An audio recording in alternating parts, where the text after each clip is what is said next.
Welcome to another Kings of War Battle Report, the Epic Quest. Game 6, Dwarves versus Northern Alliance, 2,300 points, and the scenario was Pillage. Game 6 of the Epic Quest features Northern Alliance versus the Dwarves.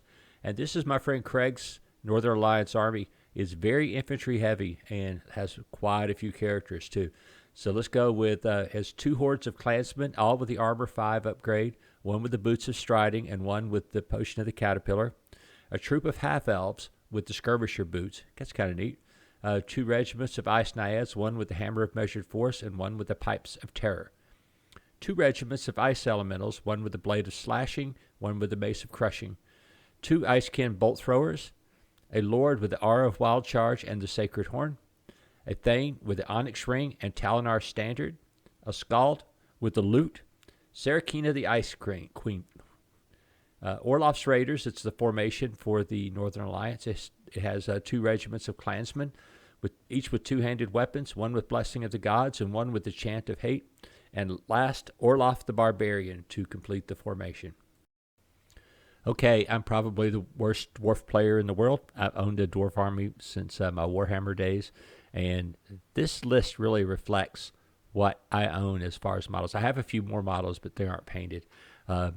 Just forgive me this game. I used my Ratkin Vermin as my Mastiff hunting packs. I could not find my Hound Dogs that I used for those, and I'm guessing they're in with another army, but I hated not having painted figures, so I just decided to use the rats. I mean, they're just swarms anyway, so who cares? I started out with a regiment of Ironclad. The reason I did that was because it's just to hold objectives or sit in a corner. Has no addition to my battle line whatsoever. Next, I went with 3 regiments of Iron Guard, all with throwing mastiffs. They will form the middle of my line and bolster it. A regiment of Rangers to do some scouting and shoot at some chaff with their crossbows. 2 hordes of Earth Elementals. Those are basically the wall right in the middle of my army that can hold almost a charge from anything. 3 Mastiff hunting packs with throwing Mastiffs. They were just kind of flankers, and if nothing else, they could sit back in the corner and hold an area as well. 2 Dwarf Lords on large beasts, one with a blade of slashing. Those things were some armor 6 rocks that could stop almost anything. A Berserker Lord with the wings of Honey Maze. A Stone Priest with my only Clash of Kings thing. I took the Mind Fog ability for him. And then lastly, Garrick Heavy Hand. I don't know if he had changed since Clash of Kings. Maybe I never really looked at him in the old book, but I really like this guy with his healing radiance, and he has regeneration himself. Armor 6 and a very, very high nerve, and he is basically a one-man roadblock. He might not kill everything, but he can sure as heck stop it. I don't normally in my battle report spend a lot of time talking about terrain and the scenario and things like that. But in this one, those things made a huge, huge difference. And you could see here in this little piece of rough terrain, there is one of my tokens. And then I stuck the other were actually objectives. In the middle, I stuck another objective. Then lastly, I kind of put one to castle up with. It's over there 3 inches away from that tower, one with a dice on it.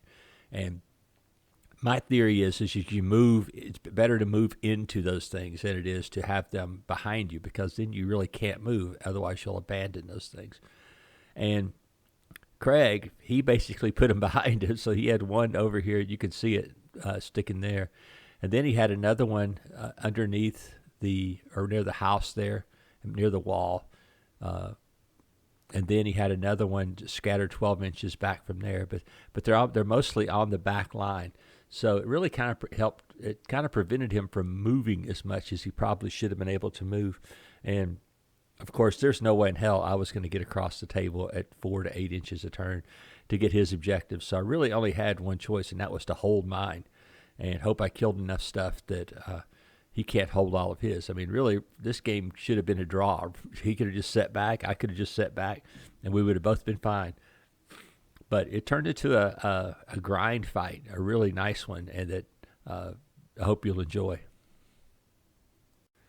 So for my deployment, down here in the right are we'll just call them the Rastivs. I could not find my dogs, and so I just grabbed vermin bases and stuck them out there. They look kind of like dogs. They're big rats. You ever heard of rats are as big as dogs? It could work. So then after that, I had the Dwarf Lord on a large beast, and then another pack of Mastiffs. Additionally, the next was the first unit of the Iron Guard, both units of stone elementals, and then two units of Iron Guard. Right in front of one of the units, I didn't space them just right to get this in, but it turned out that was the right spot for the Rangers, and so that was really what made all the difference. So the Rangers are there. They're going to move up and scout a little bit, and then over on the left next to the tower and next to that other objective is my regiment of Ironclad, and finally on the very end there is my last units of Mastiffs. Okay, for Craig's Northern Alliance, he had started on this end. The only thing he had over here was his unit of Ice Naiads. It was a regiment. And then a horde of clansmen. They were standing near the house and near that objective there. Then I think there's two regiments of clansmen. These had the two-handed weapon option, and I think they both also had magic items. And then the next one was another unit of clansmen, and they had no magic items, I think. No, that's not correct. They actually had the Potion of the Caterpillar. Then finally a unit of Ice Elementals, and then on the very end was the last unit of Ice Naiads. Behind this line, he had two bolt throwers. They were up on the hill, and then one of the Ice Naiad units was back there as reinforcements / anti-flyers. And pretty good that he had anti-flyers, because I did get to spring, since we don't play with open list, I did get to spring the Berserker Lord with the wings of Honey Maze. And from now on, he will be known as Soaring Soren, the Berserker Lord, for his bounding across the battlefield, trying to get into the enemy's back area and destroy some of their stuff. So anyway, that's the deployment. Craig was heavily slanted toward his right side. I was pretty much balanced just straight up ahead of him on the left side. But some of these little units, one of the points being is that over on the left near the tower, that's where I put the Berserker Lord so he could go after the artillery. And also Garrick Heavyhand was over there because I knew he could stop any one of those regiments by himself, at least hold it in place until aid gets there. So even though it's kind of sparse on the left over there, it's actually very, very strong because of the terrain and because of the character mix. Here's a lot better picture of the left flank and his right flank. Right next to the tower is that little blob of orange. That is actually the Berserker Lord. And in that gap, the guy standing there right in the middle is Garrick Heavyhand, along with there's a unit of Rangers next to him, and then the General on Large Beast, and then behind them is another unit of the Iron Guard. So, like I said, it's kind of sparse over on this flank, but there's a lot of really strong units there. And basically, my only missile fire is on that side of the table. So I did a lot to preserve it from those bolt throwers by putting the woods between me and those bolt throwers so that I wouldn't get shot down. Okay, in my turn, I had turn one, and I just kind of moved everything forward. You can see the token back here, and the unit of Ironclad are in the water behind the wall. They're kind of in a pit hole. I don't know what you would call it. But the Rangers moved sideways and angled toward his line. They did not shoot this turn. I think I just forgot to shoot. And matter of fact, the second turn, I forgot to shoot. Craig let me go back and shoot. The Berserker Lord went ahead and moved forward to get in range to be able to charge the bolt throwers. And Sarakina was up on the hill between the two bolt throwers. So that's another prime target for the Berserker Lord. In the right and behind the woods, you could see that the Dwarf Lord on Large Beast, he moved forward and angled so that if anything came forward toward the middle of the table, he would be a threat. The Iron Guard basically checkerboarded with the Elementals. I really wanted them to catch the first charge so that maybe I could surge into the flank of one of his units, and that's the plan at this point, is to let those units take the hit and then maybe surge in or use the Dwarf Lords on Large Beast to polish off those units. I really wasn't as frightened of his left flank there. That Klansman unit would struggle probably against any of those Armor 6 units. And my Dwarf Lord on Large Beast moved up to threaten his unit of Ice Naiads there.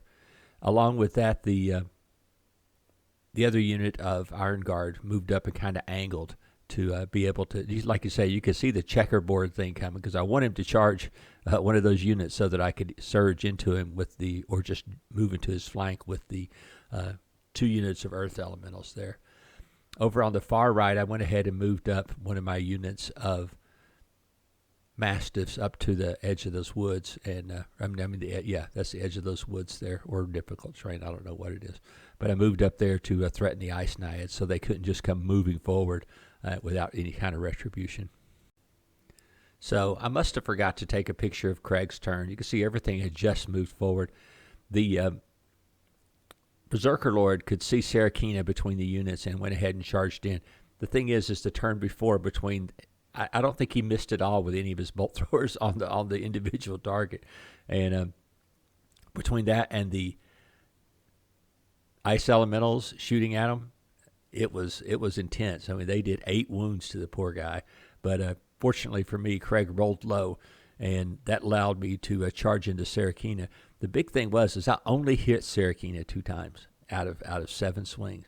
And on top of that, I rolled 2 1s for wounding, and I was so dejected that I remember that I had Vicious, and so then I did 1 wound, and that's going to keep her from powering up any spells the next turn. So that made me happy.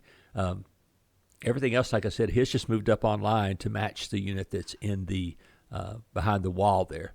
The ones over here moved up a little bit more because I really didn't have any speed threat on this flank except that 1 unit of Mastiffs. Man, my picture taking ability this game sucked. And so here's jumps ahead for a turn, and Craig's moves his unit of Klansmen forward. They had the potion of the Caterpillar. You could see in the back that the Berserker Lord had died from a concentrated shooting from all the Ice Elementals. And then the unit of Naiads starts angling coming up toward my objective here. In the very middle, one of the units of Klansmen with 2-handed weapons goes ahead and charges into my general on Large Beast and does 3 wounds to him. The second unit of those, they're part of that formation. I'm not sure exactly what the formation is called. They charged into my unit of Iron Guard and did 5, which was pretty good with the amount of swings they had. And then the horde of Klansmen charged into the leftmost unit of Earth Elementals and did 5 to them as well. He had previously destroyed my unit of Mastiffs, and I chose not to go ahead and charge into those because I wanted to hit the unit behind them. So then his Ice Naiads goes ahead and charges into my Iron Guard and does no wounds. It's going to be hard for them to wound those guys. But you can see the rest of the stuff. In the middle here between the 2 units of Elementals is my Stone Priest, and he's just standing there supervising over everybody else and throwing Bane Chant. Because he had really nothing else to do because there was not going to be any surge when you're locked into melee like that. I just want to point out something, if you could see that the reason why I kept the Dwarf Lord on the Beast out is because there's another token back there in the back behind those Berserker guys, and I didn't really think they could hurt me, and I should be able to outcharge them in theory. So that was my plan, was to try to kill them and then go back there and take that objective. You can see that he's moved forward everything. So all of his objectives are uncovered right now except the one on the very end. And I was in pretty good shape to go get it. At this point in the game, I also realized with the unit on the far right, the Mastiffs, that I just need to turn them around and go back and protect my other token and to just try to get my 3 points and hold on to it and just see what he does to try to keep his 3. So in my turn, I countercharged in the middle there on all those units. Right there next to the end of the last unit of Iron Guard, kind of right in the middle of the thing, you can see that there is another unit of Iron Guard there. And what I'd done was when I redressed the ranks over there to like everything back up, I was able to give me enough room to pivot and charge into the flank of that unit of Klansmen and destroy them. And now I've turned the Dwarf Lord on Large Beast toward his unit of Klansmen, and then Garrick Heavyhand moves out single-handedly to try to take down that horde of Klansmen. And so really poised here to try to hold him up, because you can see I'm just trying to protect these tokens. I'm not really trying to do anything too offensive to get across the table, because my army is just so slow. And about the best bet I have is just to make sure that I can hold what I can hold. Over here on the right, the unit of Mastiffs and the unit of Iron Guard go ahead and destroy the unit of Naiads that they were fighting. And I just turned the Mastiffs toward the unit of Berserkers coming toward me. There's really nothing else I could do. I was hoping they would charge, and then one of these other units would charge them. As you can see, I cowardly moved my other unit of Mastiffs over here to take back the last objective.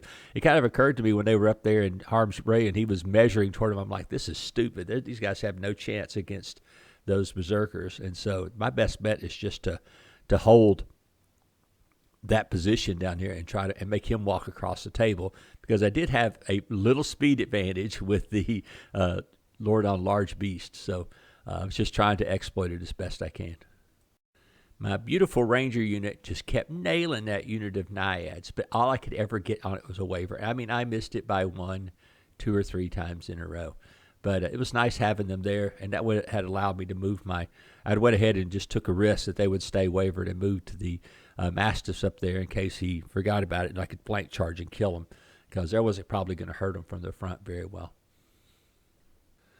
So over here, the half-elf Berserkers come zipping forward to try to take out my unit of Mastiffs right there. Not really sure why he was thinking there, because it was better off for him, honestly, to be in the back there trying to hold on to that objective than he was to move forward. And because it wasn't much of a threat, because I had all that armor 6 guys around there, and those guys really couldn't do much to divert me off those objectives. And the last unit of Mastiff hunting hounds still had its throwing Mastiff, so I had a shot. I could have easily reduced that unit down with shooting, even if the other stuff all fails. Here in the middle is one of those grinding major scrums that I so love, and Craig does too. I got Bane Chant, that's what the flame thing is on the leftmost unit, but I failed to break that unit this turn, and did some damage to the Klansman to the left that's fighting the Iron Guard. But I did not kill them. I think I only did 3 wounds to them, so that was kind of a fairly low roll. So on Craig's turn, he regenerated most of the wounds on those stupid Naiads, and Sarakina was there, so she gave him back a wound as well, which not nice at all. I just want to point out that's cheating. No, not really. But he also managed to waver my Mastiffs over there. That's what the little yellow cheese thing is. The orange dots is just to show that I've shot my dogs, so that I didn't do it again. But I may have cheated this game and shot the dogs off the Iron Guard, Ironclad, but I think they were really on the. I can't remember if they were on the Ironclad they were on the Iron Guard. I'm not sure which one that I shot off of, but he charged in his unit of Klansmen into Garrick, and Garrick took 4 wounds, and that's not going to kill him. Orlok, the Barbarian, comes slamming into the flank of the General and got him up to 6 wounds. He had been Bane Chanted as well, and that really helped out. Right there in the very middle, you see an angled unit of Klansmen, and they had just taken out the unit of Iron Guard in front of them. And so there was kind of a hole opening here in the line that I didn't like to see. So what we're going to have to do something quick to kind of plug this breach, because I'm really pushing hard on the right side, much more so than this side. But I don't want this side to collapse and give up 2 of these tokens for those. That's the 2/3 of what I had. Yeah, the half-elves easily destroyed the unit of Mastiffs, and now they were just angled to stand there and wait to receive the charge of the General on Large Beast. I was in good position this turn because, like I said, the Mastiffs had got back to take that objective there. He was going to go into that unit and hopefully at least hold it up. My real plan was to hopefully charge in with something else and then allow him with his nimble to get out of the way. And then if there was a turn 7, I could run back there and grab another one of those objectives. But that's not what happened in this game. They just basically stood there the rest of the game, I think. In the middle, I was, like I said, it was in my turn. It's going to be in good shape because I was going to be able to go into the flank of his clansmen with the other unit of Iron Guard. So this turn, the huge unit of clansmen gave way, and that was because of the flank charge by the Iron Guard. And the Iron Guard had Bane Chant thrown on them by the stone priest who was standing there looking at them. And now that allowed them to turn around and face toward the flank of the half-elves. My general on large beast went ahead and charged into the half-elves, but failed to break them. But it was just a matter of time. The leftmost unit of clansmen, of earth elementals, was ready to charge into the unit of clansmen that was there in case they hung around. The other one just kind of stayed there in place to make sure that we had unit strength on top of that middle objective. So looking pretty good right now, at least on this flank. There's not much left. You can see Craig's ice elemental has started moving over there to try to get that middle objective back for himself. So, but I'm afraid it's just too little too late. I think if he would have kept the berserkers back as far as possible, just kept moving them back as far as he could, that he would have had a chance to hold those two objectives fairly easily. So we'll just have to see how the game plans out. In the very middle, we're still fighting Orlok. This time I threw the Iron Guard in there, and just to see if I could throw some wounds on him from there. His armor isn't exceptional, but I didn't really roll that well. I got him up, but didn't do anything to him. Garrick, though, he was wailing away. I think he got that unit up to 6, and between his regeneration and his Radiance of Life, he got his back up to just 2 wounds again, getting ready for a fresh turn all by himself. I just kept the unit of Ironclad down here in the bottom corner, just left them there. There was no reason to move them anywhere out.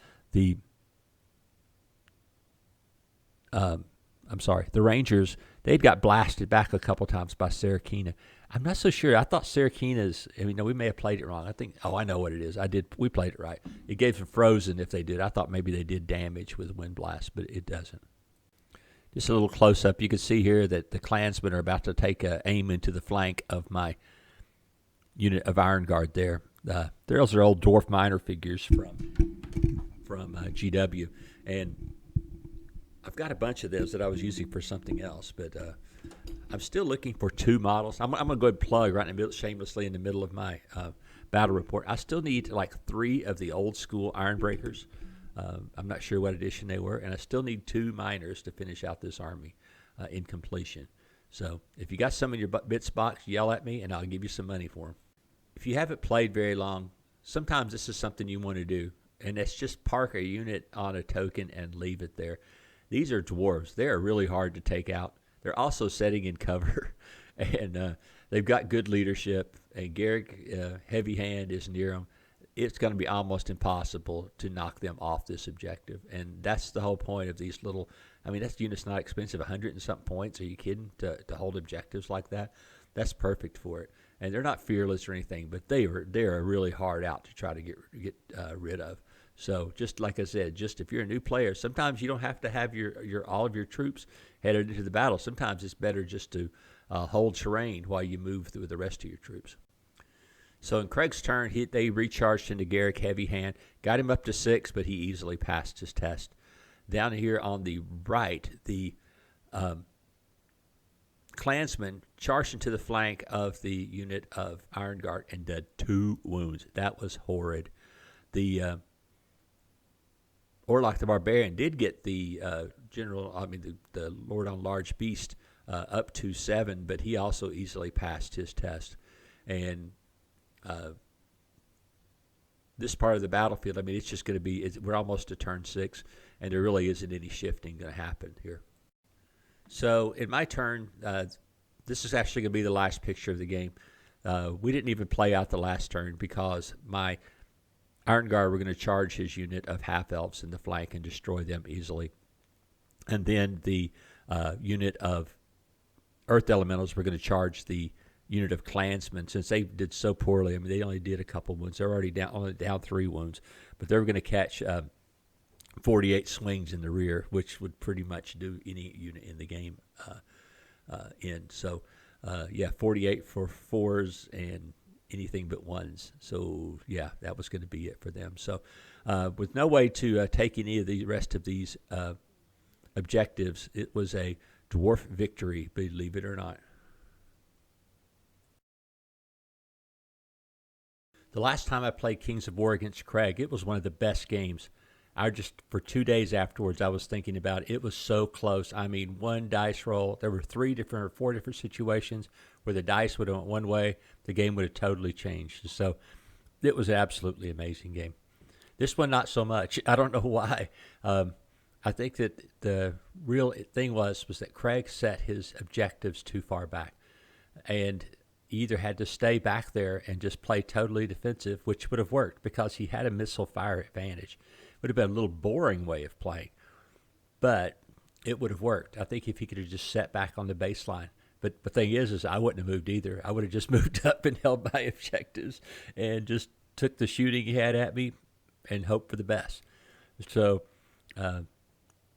by doing what he did, it did make the game more interesting because he really had no choice. Once he got far enough away from those tokens, he had no choice but to come after mine. And that was a weird dynamic. That's why there's such a huge scrum right in the middle of the table of each of us trying to take those things out. So I think really the whole tempo of this game was done because of the way that the objectives were placed on the table. And you really have to watch it in Pillage.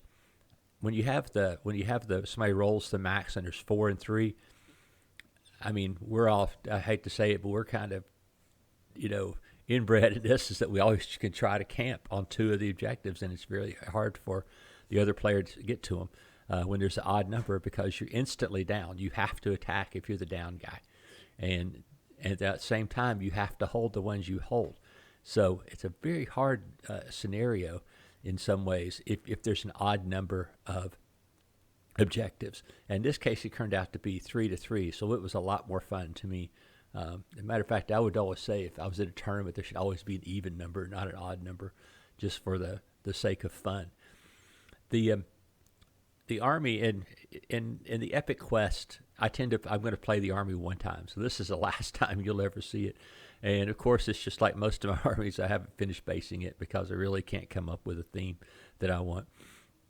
And plus, they're my dwarves. I don't ever play them. I actually got the dwarves years ago for other people to use when they're learning the game because dwarves are fairly easy to learn, especially an army like design like this one that's fairly stationary. I played dwarfs in one of our campaign games, and I just literally got hammered every damn game. It's just because I think probably some of it's because the models I own, and just not really adapting to the play style. The thing is, if you're going to get charged, you might as well be armor 6. That's become my theory with dwarves. If you're going to get charged, you might as well be armor 6. And so that's what I do now. I just try to max out the armor 6, and I'll take the beating if I get it, take the win if I get it, but I just don't have any other idea of how to play them, especially an infantry-based army. And I know some of the Clash of Kings things have changed it, but I'd made this list a long time ago. And the only thing I'd really changed in this list was at one time I had 3 hordes of earth elementals and 2 stone priests. And I decided, well, that's not very fun to play against, or with, actually. So I dropped one of the hordes of earth elementals and moved some stuff around. I think I got the Berserker Lord, and I got gave all the hounds throwing mastiffs. I mean, there was just a whole bunch of variety. And matter of fact, I think it made the list stronger. Having another horde of earth elementals wouldn't have made any difference in this game, except maybe over there on the left flank where the dogs are. But I just don't think it would have made that much difference in the army or the outcome of the game. And as far as Craig's army, it's interesting, but there's just something that it's missing. And I think maybe it needs a giant or something like that to threaten a flank with, or Lord on a frost flank, just something, because I actually had more speed on the flank than he did, which was just tremendous to me. Even though his infantry are basically foot cavalry, they can charge, especially the guy Aura, they can charge a pretty decent way compared to other people's infantry. But in this game, I totally accepted the fact that I was going to get charged. But my hope was that I would charge and then countercharge. And the way that the building kind of broke up his line And what broke up my line, the battle was inevitably going to be right in the middle, and I didn't know who was going to press the flank. But like I said, then my flank over here on the right especially was faster. And I really thought that would be that really was going to be the edge that I would get, just because I have the 2 units of Mastiffs, and they shoot, and then the Lord on the giant beast with Blade of Slashing over there. And I thought maybe if I could turn this flank over here, I could run down the middle, which is exactly what happened during this game. I was able to get around the flank. And matter of fact, I really think Craig should have stayed behind the house there and just stayed there and not moved. I mean, I really think that would have been the strategy to win the game, would have been just to stay and not to move, or not maybe to win the game, but at least not lose a game, would have been that. So, but I think coming out from behind the house and behind that wall was really what got him. I think he could have swept in over the other end of his line and tried to pinch me there, taking advantage of that. Was because he had Potion of the Caterpillar on his clansmen there, and he had a pretty good chance of getting in those woods and cutting me off. Me getting first turn helped a lot, and the stupid Rangers did well. I moved them up and then angled them on the second. Forgot to shoot. I know it wouldn't have been a very high chance to shoot, but I could have shot. But I mean, they managed to keep wavering units. They never killed anything, which is fine. But wavering just takes them out of the game, just like anything. It's just as effective as killing them, except it's situational and a part of the time. So I really enjoyed that part of the game with the Dwarves. I don't know. I just don't know what to do with Craig's army. I think I would just start all over again, honestly, and try to come up with something. Like I said, a giant like Harem or something like that would have been cool, because it would have changed the whole. Because Harem would have went up here stomping Dwarfs, even Armor 6, where he would have stomped them to pieces. So I would have had to respond to him, and all I could have done was just fed him units one at a time while he stomped the snot out of me. So that would have been a good add to this army.